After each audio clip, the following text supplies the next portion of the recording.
Buenos días amigos, como siempre, un placer muy grande el estar con todos ustedes en esta nueva emisión de su cita con el médico, el espacio mediante el cual usted recibe las orientaciones necesarias para combatir las enfermedades que le amenazan a diario por todas partes. Y gracias a la colaboración de nuestros especialistas médicos, de los cuales tenemos uno diferente cada día. Comenzamos de inmediato con esta cita con el médico presentando la primera de nuestras secciones, que es Noti Médicas. El viceministro iraní de Salud tose y se seca la frente durante una rueda de prensa sobre el coronavirus. Y eso sucedió un día antes del anuncio de su infección. Hace unas horas se dio a conocer que el viceministro de Salud de Irán, Iraq Hairchi, fue diagnosticado con el nuevo coronavirus. Previamente, Hairchi y el portavoz del gobierno iraní, Ali Rabiei, realizaron una rueda de prensa sobre la propagación del virus en ese país. Una grabación muestra cómo Hairchi se secó el sudor de la frente varias veces, se limpió la nariz y tosió. En dicha comparecencia, el viceministro tachó de falsas e incorrectas las declaraciones de un parlamentario, quien aseguró que solo en la ciudad de Qom ya había muerto 50 personas por el coronavirus. De acuerdo con un portavoz del ministerio citado por la agencia Reuters, el viceministro ahora está en aislamiento. Tenía fiebre ayer, las pruebas dieron positivo la noche anterior, me he aislado, solo hace pocos momentos me dijeron que llegó la última prueba. Empezaré a tomar medicamentos, así afirmó Hairchi en un video publicado en las redes sociales. Según los últimos datos, 16 personas han fallecido ya en la República Islámica a causa del coronavirus, mientras que el número de infectados ha superado los 90. Sin lugar a dudas, el coronavirus sigue su ruta incontenible de muertes y infectados por todas partes. En Estados Unidos se supo que el día de hoy que ya hay 53 personas infectadas con el coronavirus, y lo peor es que las autoridades de salud de ese país han dicho que no hay forma de cómo detenerlo y es muy probable que el coronavirus COVID-19 se propague por todo el territorio norteamericano. Bueno, entramos ahora al siguiente titular en lo que corresponde a nuestra sección de las notimédicas. La marihuana provoca dolorosa erección de 12 horas a un hombre norteamericano. Un hombre de 32 años, originario de Georgia, fue atendido en 2 ocasiones por una razón que parece hasta divertida, pero en realidad puede ser muy dolorosa. El hombre consumió marihuana con frecuencia y los médicos sospechan que esto le provocó una dolorosa erección que duró 12 horas. En realidad, el hombre acudió a la sala de emergencias médicas en 2 ocasiones. Primero por esta erección de 12 horas que los médicos trataron adecuadamente y 2 semanas después por otro episodio que duró 6 horas. Los médicos le diagnosticaron priapismo, es decir, una erección que dura más de 4 horas sin ningún vínculo con la actividad sexual, que ya hemos hablado en varias ocasiones aquí en este programa. El hombre reportó haber sufrido estas erecciones de 4 horas durante su adolescencia, cuando comenzó a fumar marihuana. Posteriormente dejó de consumir la droga y los episodios desaparecieron. Y aunque los expertos aseguran que no hay un vínculo comprobado entre el consumo de marihuana y el priapismo, la hierba es un vasodilatador que puede venir mezclado con otras sustancias que producen ese efecto. Las consecuencias de una erección que dura más de 4 horas pueden ser muy serias. El pene puede perder oxígeno y por lo tanto nutrientes fundamentales, lo que puede causar no solo dolor e hinchazón, sino la pérdida de erecciones posteriores e incluso la amputación del órgano sexual. Dios nos libre. Por último, en las notimédicas, el dolor crónico, una enfermedad que afecta el 30% de los latinoamericanos. Oculto entre numerosas dolencias, el dolor crónico es una enfermedad que ha sido subestimada históricamente y solo en los últimos tiempos se está recibiendo la atención necesaria en Latinoamérica, a pesar de que afecta el 30% de sus habitantes. Pocos saben que 3 de cada 10 personas sufren dolor crónico en la región latinoamericana, una condición que la Organización Mundial de la Salud, OMS, considera que se debe reconocer como parte integral del derecho a la salud física y mental. En el año 2000, la OMS dijo: el dolor crónico, que es el que dura más de 3 meses sin presentarse en un solo individuo con las mismas características, tiene que ser reconocido como una enfermedad como cualquier otra. Personas con esta enfermedad informan que su relación con familiares y amigos está tensa o rota a partir de su condición y el 78% está insatisfecho con el tratamiento que recibe. Alrededor de la mitad de ellos no puede hacer ejercicios, dormir normalmente, caminar, conducir un auto o desempeñar actividades domésticas sencillas, y todo por el dolor crónico. Afortunadamente, en los últimos tiempos, los avances en la lucha contra el dolor crónico han llevado al cambio en el enfoque médico y el desarrollo de nuevas medicinas y estrategias de innovación terapéutica, una de las cuales ha sido un centro de innovación inaugurado en enero pasado en la ciudad estadounidense de Boston. Hasta aquí las notimédicas por el día de hoy y le vamos a presentar a usted el tema de hoy, la palabra del día. Es nuestra próxima sección y la palabra del día será linfoma. Del linfoma hablaremos después de la siguiente pausa comercial.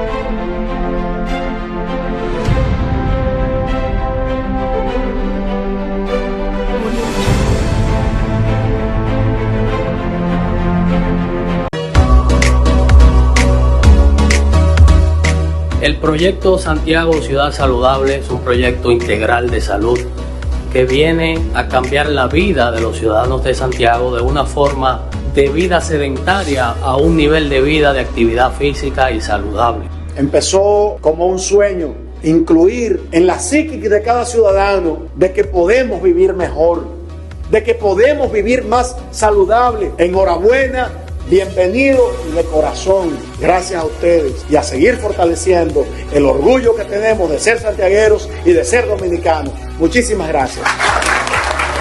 Yo me siento sumamente emocionada de volver a mi ciudad corazón con un proyecto como este, Santiago Ciudad Saludable.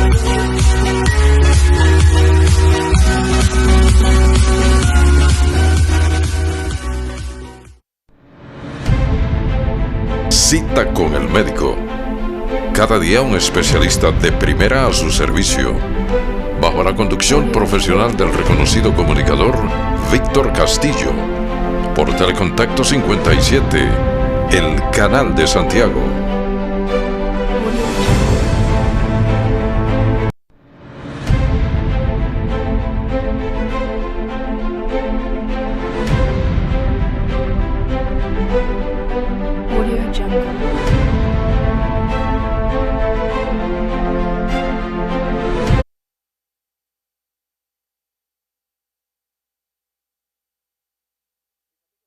Por permanecer con nosotros en esta cita con el médico.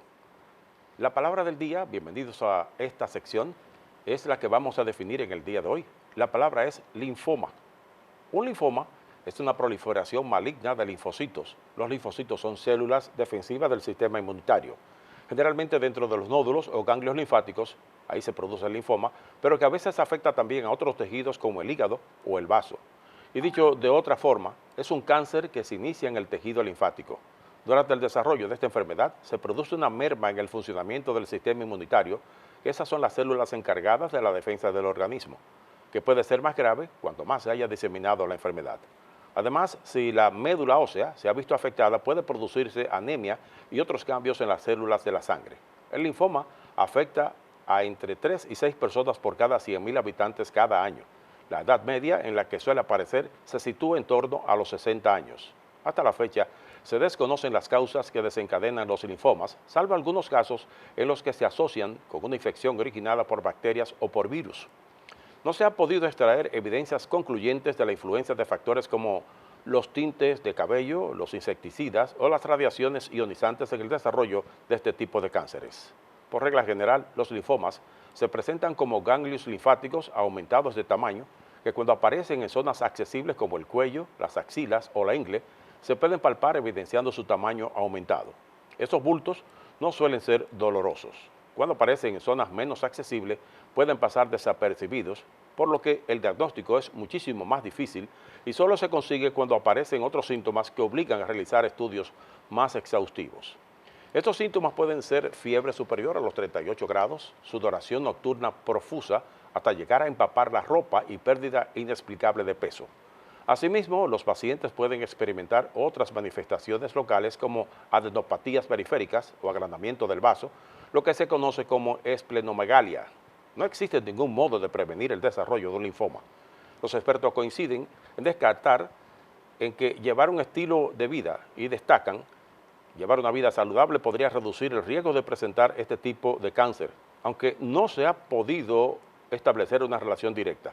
En general, los especialistas recomiendan evitar la obesidad, el tabaquismo y los factores de riesgo cardiovascular.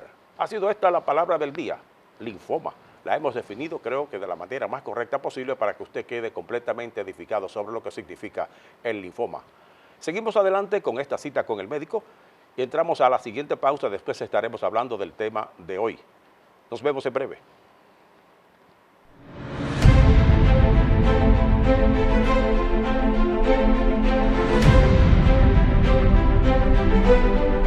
Audio Jungle.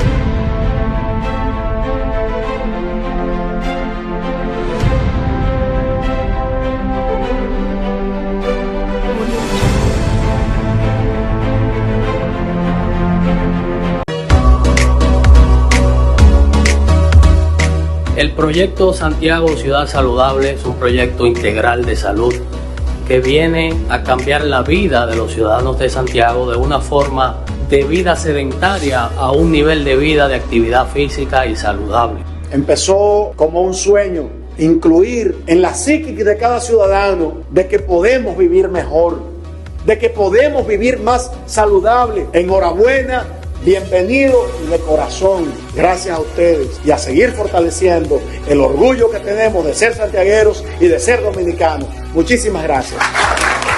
Señores, yo me siento sumamente emocionada de volver a mi ciudad corazón con un proyecto como este, Santiago Ciudad Saludable.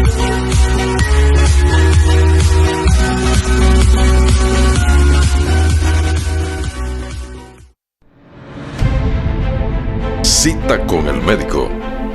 Cada día un especialista de primera a su servicio. Bajo la conducción profesional del reconocido comunicador Víctor Castillo. Por Telecontacto 57, el canal de Santiago.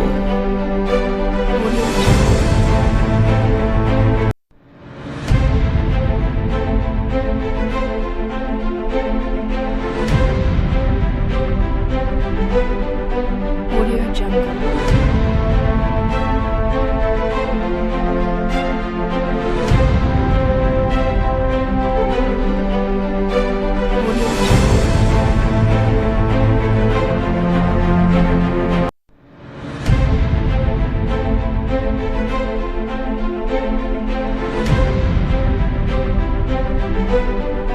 Audio Jungle.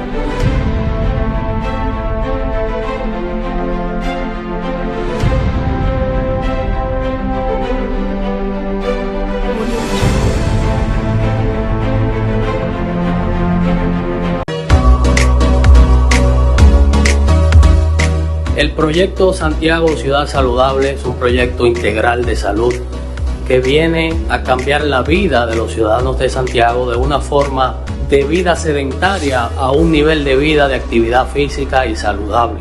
Empezó como un sueño, incluir en la psiquis de cada ciudadano de que podemos vivir mejor, de que podemos vivir más saludable. Enhorabuena, bienvenido de corazón, gracias a ustedes y a seguir fortaleciendo el orgullo que tenemos de ser santiagueros y de ser dominicanos. Muchísimas gracias. Señores, yo me siento sumamente emocionada de volver a mi ciudad corazón con un proyecto como este, Santiago Ciudad Saludable.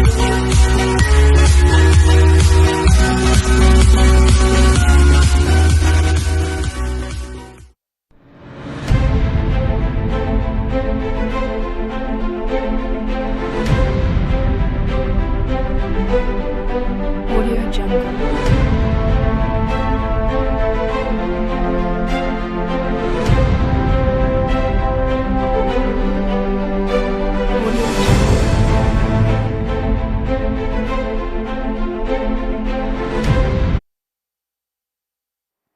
Amigos, y entrando ya en la recta final de nuestro espacio Cita con el Médico, el turno al bate para continuar con los términos del deporte le toca a nuestro cardiólogo, extraordinaria persona y un excelente profesional, José Miguel Santiago, a quien saludo en el día de hoy. Hola. Vamos a tratar el tema de hoy, que es la hipertensión en el embarazo.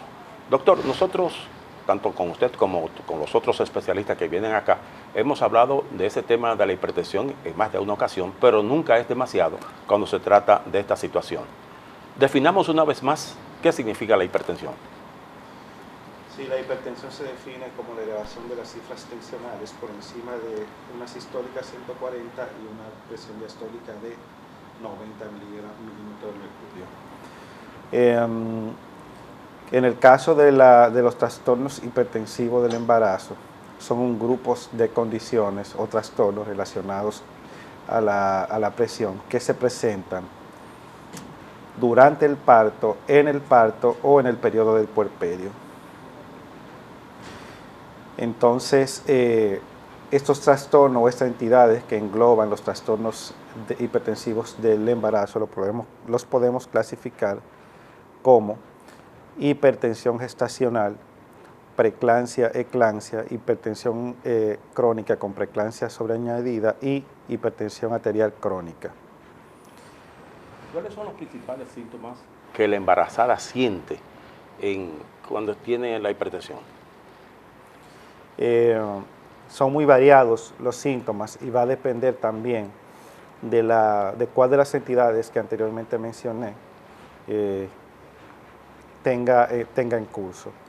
Vamos primero a definir o a orientar sobre qué se presenta en cada entidad y los síntomas que puede mostrar. Por ejemplo, si la paciente es una hipertensa crónica, o sea que es aquella hipertensa que es crónica sin estar embarazada y se embaraza y tiene la hipertensión. Esta paciente entonces puede tener los síntomas propios de la hipertensión, que hay que resaltar que normalmente no da síntomas, sino que es cuando ya está en un estadio muy avanzado. Entonces se detecta antes de las 20 semanas de gestación o ya es una hipertensa crónica. Ya para definirlo como hipertensión gestacional es aquella hipertensión que aparece con el embarazo, pero que aparece después de las 20 semanas del embarazo. O sea, una paciente que nunca ha sido hipertensa y que tras la semana número 20 del embarazo presenta una elevación de las cifras tensionales. Y para que sea encasillada como trastorno hipertensivo del embarazo, estas mediciones de la presión deben tomarse por lo menos durante 3 ocasiones en un intervalo de diferencia de 4 horas o más.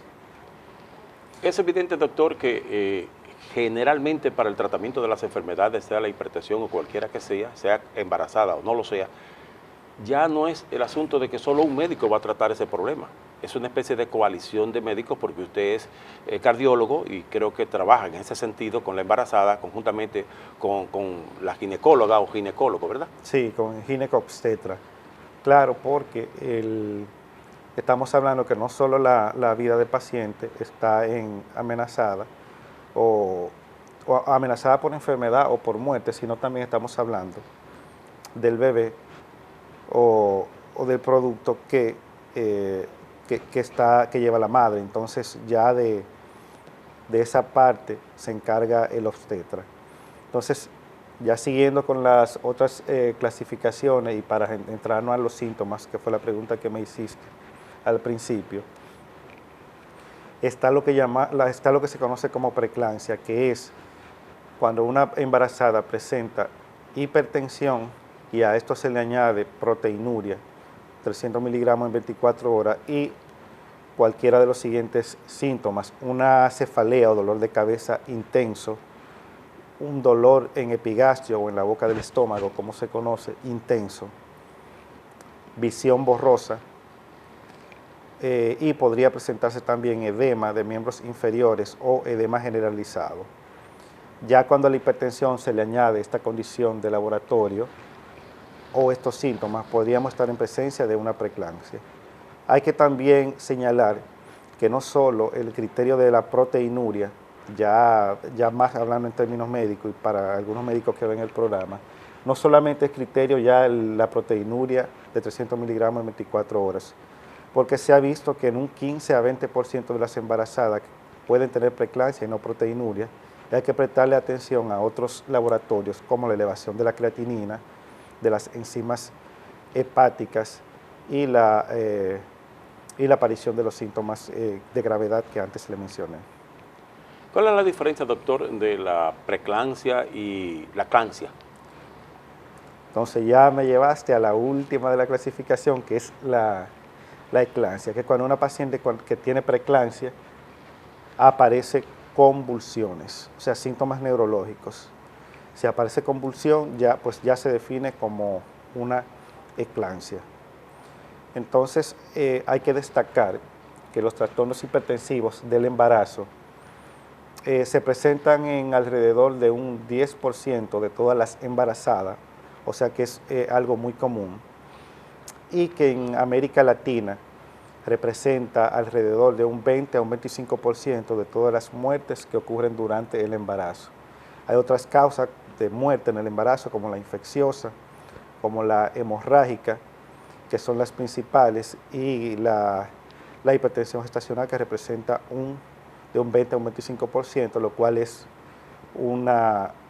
un porcentaje elevado en comparación con otros países desarrollados.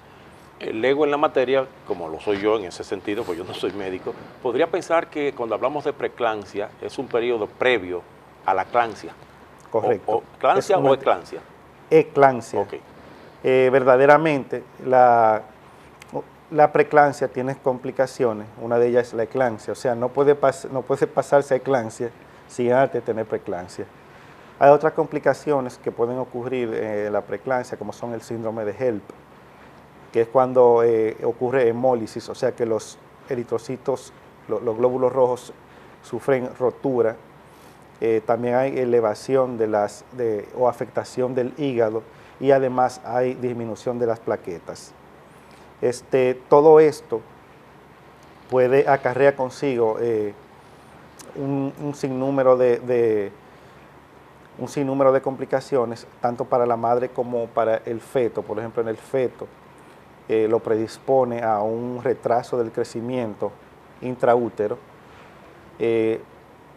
puede exponerlo a un parto prematuro, o sea, a un desembarazo temprano, sin que el bebé tenga todos sus órganos bien desarrollados o maduros, como por ejemplo el pulmón, que es uno de los últimos en madurar. Y para la madre también hay complicaciones que van como desprendimiento prematuro de la placenta. También están ya la eclampsia, que la mencionamos, el síndrome de HELLP, y ya complicaciones menores. Puede ser que esta paciente quede siendo, que no es hipertensa y que desarrolla preeclampsia, se quede siendo hipertensa ya por el resto de la vida. Esto se determina una vez que se desembaraza la paciente, se le da un tiempo de espera de 12 semanas. Si en esas 12 semanas la presión no se normaliza, pues ya la paciente va a quedar con esa secuela de hipertensión crónica. Muchas cosas negativas en ese sentido, pero veamos el lado amable del asunto.